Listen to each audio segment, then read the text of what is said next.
Hola, gracias una vez por la bendición, el privilegio, el honor de permitirme entrar a tu hogar a través de esta televisora TIVA TV.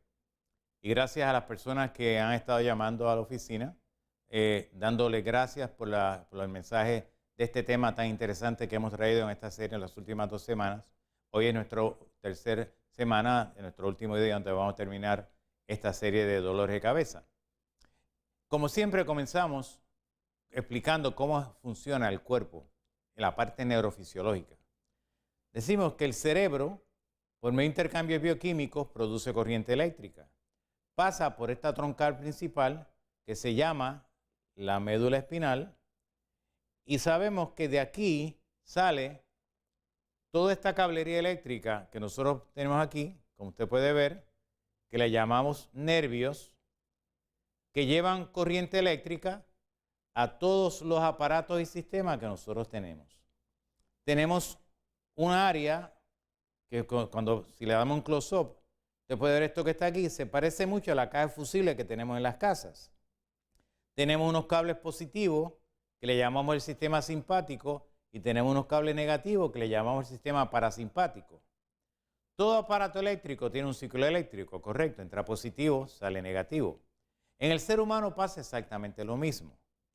Cuando hay un problema a nivel ganglionar, a nivel del nervio, del sistema nervioso periferal, se debe que hay una congestión eléctrica. Esa congestión eléctrica provoca entonces que se produce el dolor.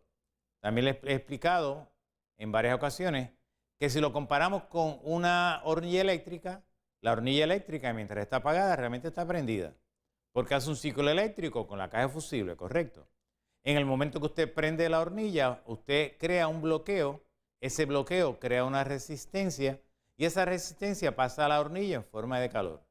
En el ser humano pasa exactamente lo mismo. En el momento que usted crea un bloqueo, ese bloqueo crea una resistencia, esa resistencia tiende a irritar el nervio o los nervios que hay en esa área, provocando un proceso inflamatorio en toda la zona, creando también a su vez que hay una disminución en la cantidad de corriente eléctrica que va hacia los órganos o extremidades o áreas musculares o articulaciones o áreas linfáticas o áreas endocrinológicas a los cuales esos nervios son responsables de estimular. También hemos dicho lo siguiente, si pasamos a la primera gráfica, vemos lo siguiente. Vemos que hemos estado hablando de estos diferentes tipos de dolor de cabeza, del dolor de cabeza por sinusitis, el famoso clúster, la tensión emocional, la migraña. Y hoy vamos a estar hablando sobre el problema de cuando usted deja de tomar café o hay problemas hormonales o hay problemas de medicamentos. También estuvimos hablando en el pasado sobre la fatiga emocional. Pero también dijimos, si pasamos a la próxima gráfica, que existen solamente 4 razones. Y las vemos ahí. Vemos que los dolores, la irritación del nervio o los problemas que pueden producir estos dolores de cabeza puede ser por tensión emocional, por un proceso infeccioso, por un trauma directo o por una inmovilización. Esto va directamente a la parte del nervio. Cualquiera de estas 4 razones son las que van a provocar que el nervio se irrite.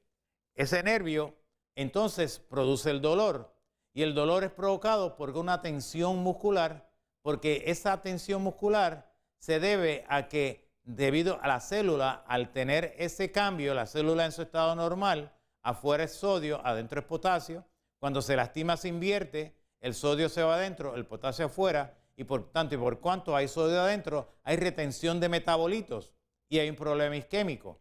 Esto entonces provoca que se hinche, hay un proceso de edema, ese edema crea un estado inflamatorio y ese estado inflamatorio crea una reacción fibrótica, provocando que la parte muscular, el alargamiento del músculo se limite, restringe su movimiento a nivel articular, creando entonces una incapacidad funcional debido a que la parte del funcionamiento del tendón está limitado.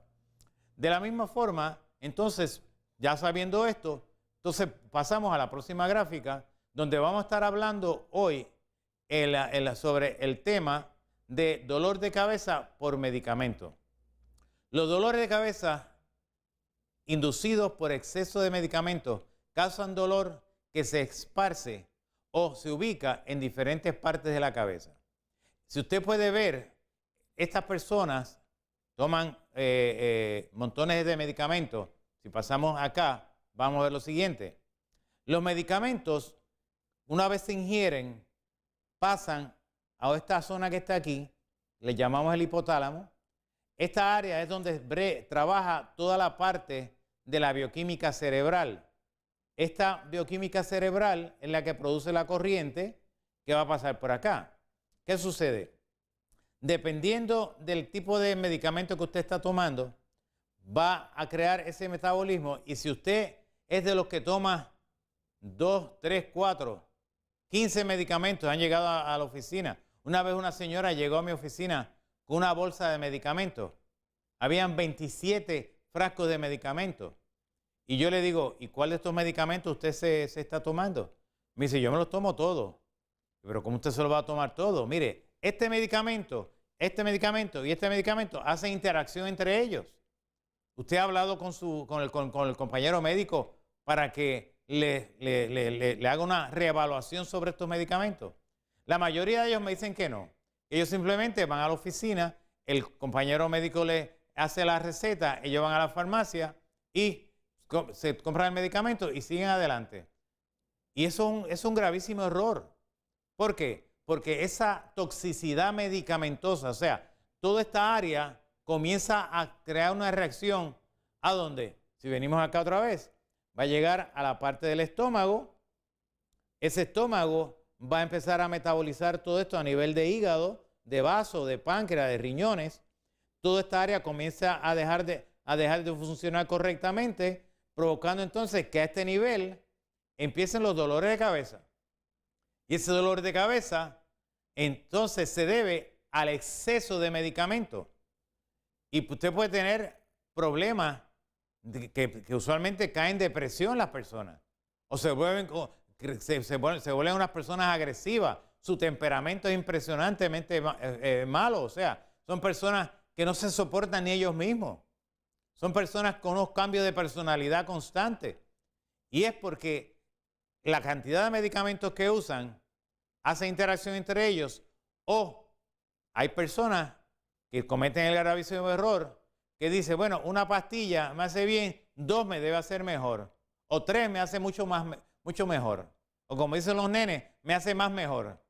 Al contrario, le hace peor, porque las pastillas se hacen con unas dosificaciones precisas.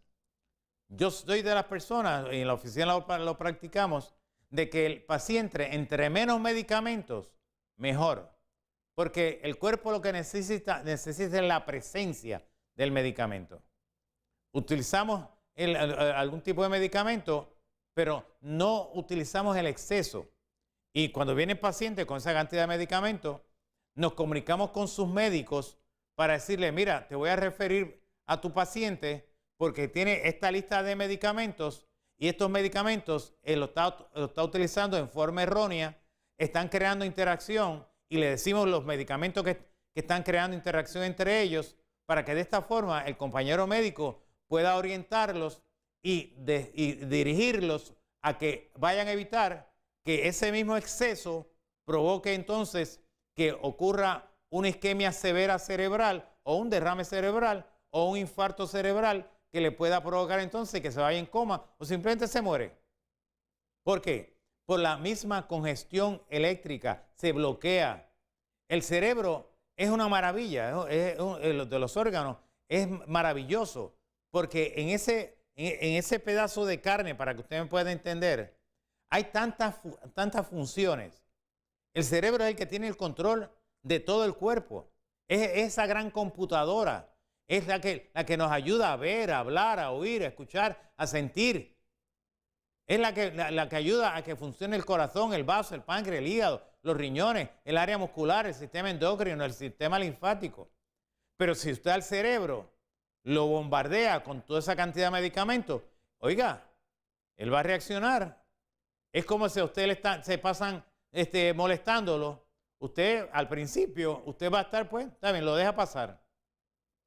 Y lo deja pasar. Es como el nene que le hacen bullying en la escuela. Lo deja pasar, lo deja pasar. Pero llega el momento donde se hastió, donde dijo hasta aquí. Y entonces reacciona. En vez de, al principio acciona, pero después reacciona. ¿Y cómo va a reaccionar? Provocando esos dolores de cabeza. Y si aún así usted no cae en cuenta de que esa cantidad de medicamentos le está haciendo daño, pues mire, va a terminar con unas condiciones extremadamente serias, incluyendo problemas a nivel dérmico. ¿Por qué? Porque ese ciclo de vasopáncreas, hígado, riñón, ese ciclo comienza a alterarse, provocando entonces que la parte neuroendocrina o neurolinfática empiece a reaccionar en contra suya. Y después se preguntan, ¿qué fue lo que pasó? Entonces, en la oficina, cuando vemos este tipo de pacientes, comenzamos a darle terapia electroneuromedular y terapia neural para ir disminuyendo y permitiéndole al cerebro a volver a tomar control. Y cuando salen de sus terapias, del periodo de terapia que les recomendamos, la gran mayoría de ellos, sobre el 95% de los pacientes, se van, si acaso, con un medicamento. Y una gran cantidad se van sin ningún medicamento. Claro, tomando en cuenta de que mantenemos una comunicación con su médico de cabecera. Pero vamos a una pausa y regresamos inmediatamente.